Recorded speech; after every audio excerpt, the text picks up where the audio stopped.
Hello everyone, welcome to a new video on the channel. Today I am talking all about the books that I've read so far in March, and there's 8 of them. But before we get into talking about each individual book, let's quickly look at my stats so far for the month. I've read a total of 2,939 pages. I'm averaging around 4 stars in my rating. I've done a few 4.5 star ratings this month. There have been 2 outliers that weren't the greatest, but we'll get into them when I get to their books in the list. But yeah, having a good month so far. My most read format is ebook. I'm still very much so relying on digital because I am struggling a little bit with some wrist issues. Holding books is a little bit harder, so I'm more inclined to turn to audiobooks and ebooks. And right now I'm reading slightly more ebook than audiobook. I have sampled one book, and for those who are new here, that's what I call books that I dropped before 10% of the book had been read. I don't class it as a DNF because I don't feel as though I've given it enough time to class it as such. And unfortunately for me, it was a book that I had on my TBR for a prompt, so I'm going to have to find a new book for that. And I have completed 10 different challenges. These vastly go across a board. Some can be for my own TBR vending machine game, and 3 of them are, and the other 7 are for other readathons that I'm taking part in. So let's get into the first book. Oh, I forgot to mention so far that I am classing A Feather So Black by 𝓤𝓲𝓭 as my favourite book of the month. I have had a 5-star read, but it's a reread, so I kind of felt a bit weird choosing that as my favourite book of the month when this one is a newer book, and I've actually been thinking about it a lot, but we'll get to that at the very end of this video. Now let's talk about book 1.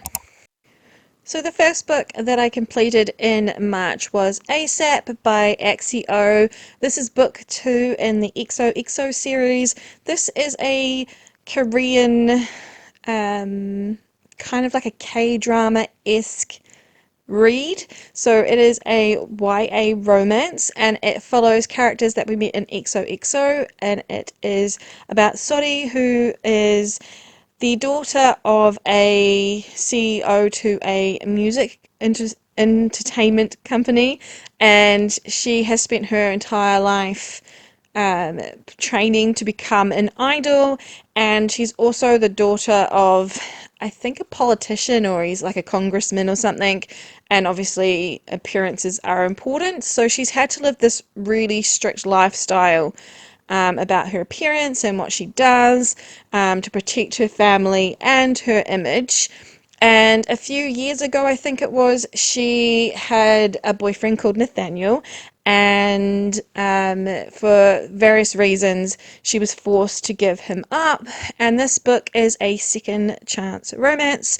So this follows Sori and Nathaniel and their blossoming romance again now that they're sort of in the same place at the same time. Obviously, feelings have never dropped between the 2 of them. It's just a really wholesome, feel-good book. If you've read 𝓬𝓲𝓭, you'll know the type of theme that comes with this read. Is very much so like a K-drama. If you know the formulas, then you know how this is going to go. And it feels really like a comfort read for me because I've watched so many K-dramas in my life, and I knew the formula, I knew how it was going to go, but it was still a really good read. I just had a really good time listening to this, and I actually like this one more than the first book. So I'm not huge on second chance, but in this case it worked out really well, and I thought Nathaniel was adorable. So I highly recommend picking this up if you liked 𝓬𝓽, or if you like K-dramas, or just that really soft, wholesome, everything's going to work out even though there's a lot of drama kind of story. The next book that I completed was Court of Tricksters by S.L. Prater. This is book 1 in the Tricksters series. This is a fantasy romance following a Duke of the Lunar Court, and he is the Fae. And actually, I think the witch was originally a Fae. The way that you become a witch in this world is really interesting, and Rain is the witch, and she hasn't got any memory of her past aside from when she woke up after bonding herself with a demon and becoming a witch. So I found this really, really fun because the banter in this story is top notch. I had no idea what I was missing out on. I've had this book on my Kindle for the longest time, and the author is releasing a new series that I really want to get behind, and I decided to read her work to make sure that it wasn't just vibes that I was feeling, and boy was I surprised by what I read. So this follows Rain and Knight needs a political partner and a wife, because there's a war brewing and he needs to make sure that his court and his people are well looked after, and this political machinations that are happening that he needs to procure a wife. And he's been courting this witch that lives in a forest, and he realizes that she is his mate. And um, however, it's not just a bond that's going to make her come with him, and he actually ends up kidnapping her, which I find really hilarious. Like, just saying it out loud sounds quite toxic and red flags, and I guess it is a little bit of a red flag when you think about it, but in the context of the storyline and how it all works out, I really think it's quite funny how Knight does this and how Rain reacts, and how she still fights for her autonomy, and it's really wholesome in many ways. There's fantastic found family aspects, and like I mentioned, the banter is phenomenal. I had so much fun reading this. I was laughing so many times, and I cannot wait to pick up a book 2 in the series as soon as I have time. And I gave this one 4.5 stars. I also gave the first book 4.5 stars. Sorry, I forgot to put my phone on silent. We're going to carry on, and hopefully no one else will message me. The phone is now on silent, and we're going to talk about Hate Mail next, which I read as an e-arc, and I gave it 4 stars. This is a really funny story. In the first half, I was absolutely invested in this book. Essentially, it follows Naomi, and I think I'm saying her name wrong because there's a point in the book where they say the pronunciation there, so maybe it's Naomi. Anyway, she is a weather girl, and on the morning before her show, I believe it is, she receives a letter, and it tells her that they hope that she will get struck down by lightning. And instead of being shocked by this, she laughs and realizes that it's her old nemesis, her pen pal that she's had for many years, who she lost contact with, and proceeds to spend the next few weeks trying to track him down without having an address. She travels all over the country to try and find him because he keeps leaving her hints and hoping that he can get her interested again. Essentially, when they were younger, they were forced to be pen pals through school, and at first Luca did not want to have a pen pal, and he wrote back to Naomi's letter poorly, and it became a battle of who could outsnark the other. Some of the things they say to each other in the letters is really like out there, and I had so many times where I was laughing my head off, but the humour is dark, so if you're going to pick this up, do be aware that there are some moments where you shouldn't really be laughing at some of the things they say, but you do anyway. And this follows also another side plot that Naomi starts to fall in love with her hot neighbour. This storyline is incredibly predictable. You can figure it out right from the beginning, but I still found it really interesting to follow along. I really enjoyed the process of Luca and Naomi coming together, and it was just really a delight. Until the latter portion where the angst picked up and the revelation started to happen, I felt it got a little bit juvenile and over the top, and that is why I dropped a star. But I still highly recommend this for the laughs, and the headers of the chapters are really funny, and you wonder where they're going to fit in to each portion of the book. So highly recommend this one. It's just come out. The next book I finished was a reread. It is the third book in the Folk of the Air series, The Queen of Nothing by Holly Black. If you've been following along over the last couple of months, I have been rereading the series in the attempts to get ready for the companion series that has characters from this world but growing up, and I gave this 5 stars whenever I first read it. I've given it 5 stars again. Like I mentioned at the start of the video, there was no way that I was going to change my mind on this because I just love this world so much. I'm not going to tell you anything about it because I feel like the Folk of the Air series is pretty well known, and I've also spoken about the first 2 books. This is the conclusion of everything that built up in the first 2 books, and I absolutely love it. I love Jude so much, and Carden is one of my favourite book boyfriends. So highly recommend this book if you haven't read it already. Yeah, go check it out if you like fae fantasy. And I really love the way that Holly Black writes fae.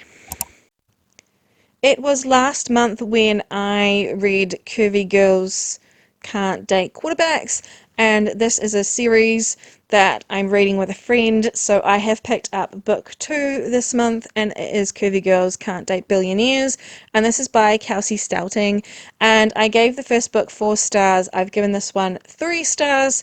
This is one of those series where you don't come in expecting much. You kind of know how it's going to go. It's very predictable, but you know, sometimes you just get into those moments where you want to read a book like this, and book 1 was that for me, so I decided to continue on, and this one followed Jordan and Kai, and they are essentially the rich boy, poor girl trope, and Jordan has to go to Kai's house before school and clean it for him and his father. And this one wasn't as enjoyable for me as book 1 was. I found it a bit hard to get into. Kai's really nice. I find that the males in this world are really written well, but for the female characters, I do find them kind of frustrating to be inside their minds, and because this is all told in their point of view, you are stuck with them. And I found Jordan to be quite contradictory at times.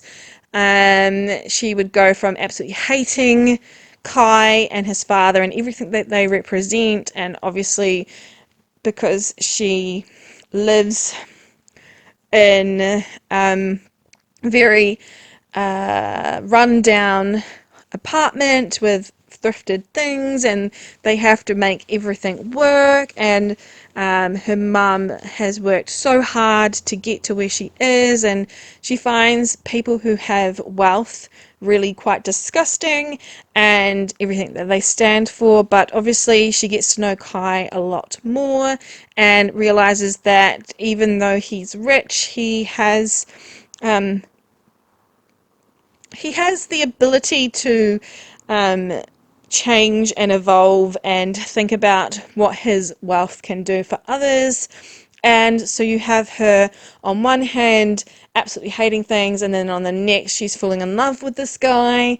And yeah, I found it really hard to follow her up and downs, but the storyline is otherwise pretty self-explanatory.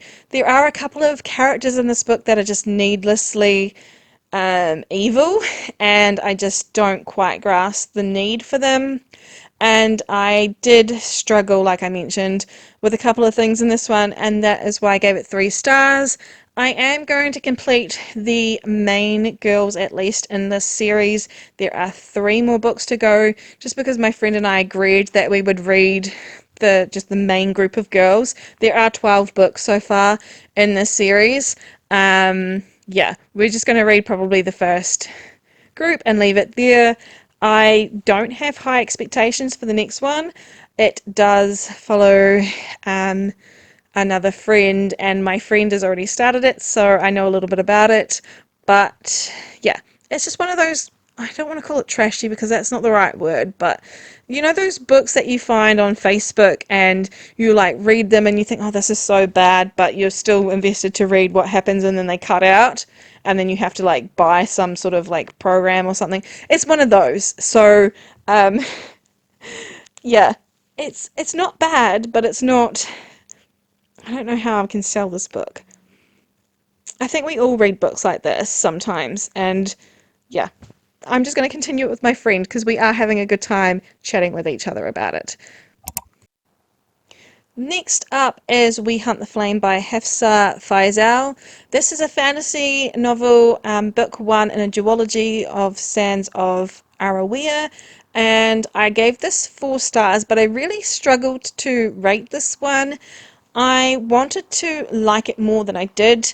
I found the world building to be really interesting, and I enjoyed hearing from the main male characters' narrative, because we get dual point of view. We get 𝓤𝓽𝓏, who is the main female character, who is a hunter that is hiding her identity, of her female identity, and then she obviously exposes herself when she goes on the quest. And then you have the Sultan's son, 𝓤𝓽𝓮, and I really liked his narrative a great deal. He has suffered a great deal at the hand of his father and has become, I think he's called the Master of Death or something like that. He's killed a lot of people for the sake of survival, I guess, against his father. And um, obviously 𝓤𝓽𝓏 has been doing a lot for her village and keeping them fed. She goes hunting quite often, and these an unlikely group of people will end up on this magical island looking to uncover an artifact. They're sent on the quest to discover it by a witch, I believe it is. Like, there's so much going on in this world. I found it really challenging to get invested. There was some points where I was listening to this and I couldn't tell you what I was listening to be honest. But then at the end of this book, oh my god, it was so good. And that is why I ended up giving it a bump up and gave it 4 stars.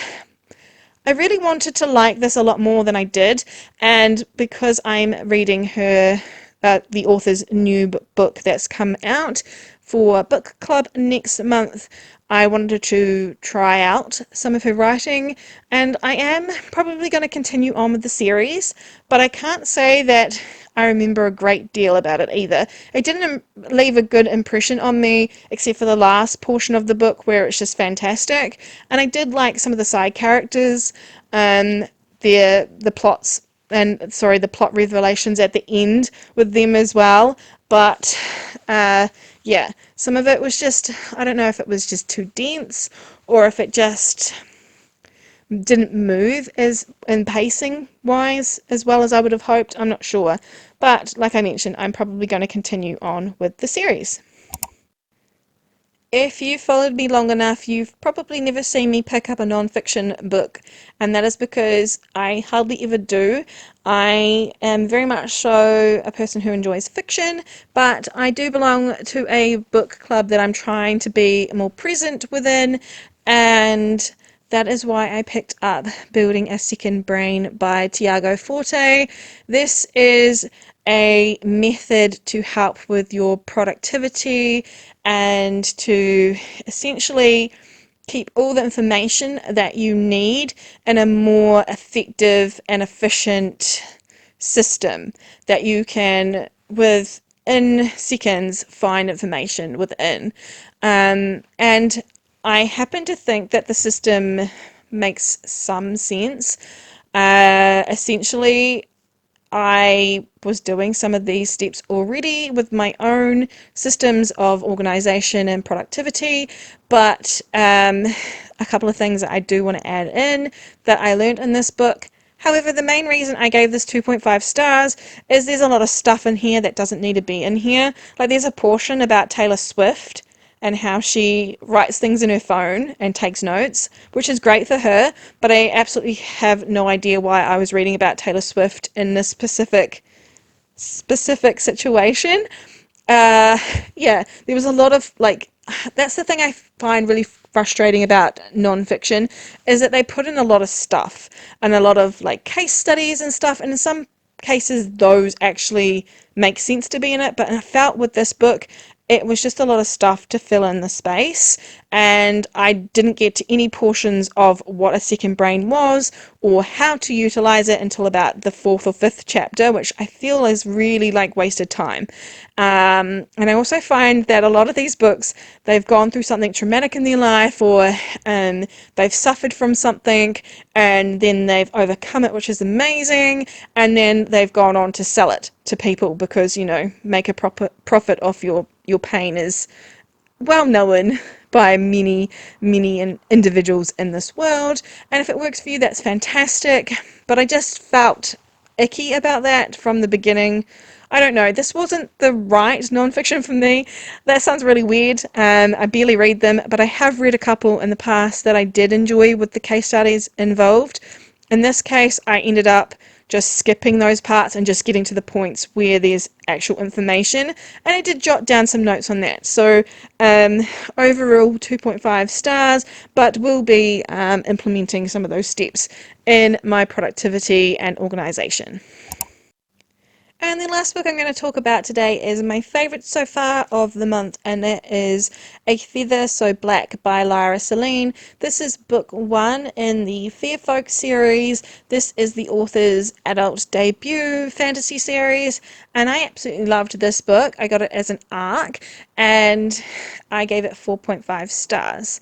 This follows Fair. She is a changeling, and essentially she has no recollection of who she was before she woke up as a child in the human lands, in replacement of the princess who is kidnapped and taken into fairy, and essentially has spent the next 13 years of her existence being trained into essentially a weapon for the humans.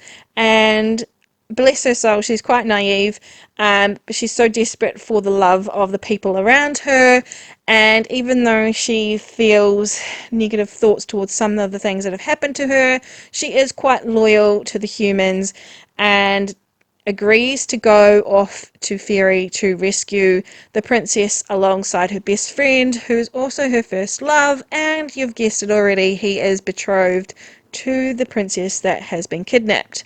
And so the two of them have to travel and head into Fairy once every full moon for an evening to try and break the geisha, or geisha, probably saying that wrong, over the maidens, and also Thea has a side quest to take a weapon because her queen mother requires it, and if she gets it, then she will gain a place within her royal court.